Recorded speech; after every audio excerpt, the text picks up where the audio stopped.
আমার মনে হয় কি এমন কোনো আইন, এমন কোনো কানুন তার জন্য, আমি তো বলছি শুট অন সাইট করে দেওয়া হয়। মানে এই ধরনের লোক যদি যদি চিহ্নিত হয়, এই লোকগুলোকে যদি সত্যি ধরা পড়ে এবং তারা যদি করে থাকে কুকর্মতাকে, তাদেরকে বাঁচিয়ে রেখে তাদের পিছনে সরকারি টাকা, তোমার আমার ট্যাক্সের টাকা নষ্ট করে লাভ নেই। কিন্তু যেহেতু আমি পাবলিক রিপ্রেজেন্টেটিভ, আমি এই শব্দগুলো ব্যবহার করতে পারি না, বিকজ আমাকে একটা কনস্টিটিউশন ল, আমাদের ডেমোক্রেসি অনেক বেশি স্ট্রং। কিন্তু স্ট্রং, এমন স্ট্রং হলেও আমরা আমাদের মা বোনদের বাঁচাতে পারছি না। এটা সত্যি আমাদের ভাবার বিষয়।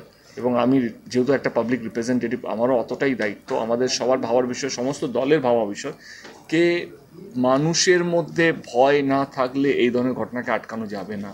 এমন কিছু নিয়ে আসতে হবে, এমন কিছু করতে হবে যেখানে যেখানে এই মানুষগুলো, এই যে মানসিকতা নিয়ে ঘোরে তাদের মনে ভয় ঢোকাতে হবে। তার জন্য সরকার বলো, প্রশাসন বলো, কনস্টিটিউশন বলো, বা আমাদের কোর্ট বলো, সবাইকে একসাথে সে এমন কিছু করতে হবে এই মানুষগুলোকে চিহ্নিত করে তাদের পিছনে সরকারি টাকা মানে না খরচা করে এমন কিছু শাস্তি দিতে হবে যাতে অন্য মানুষ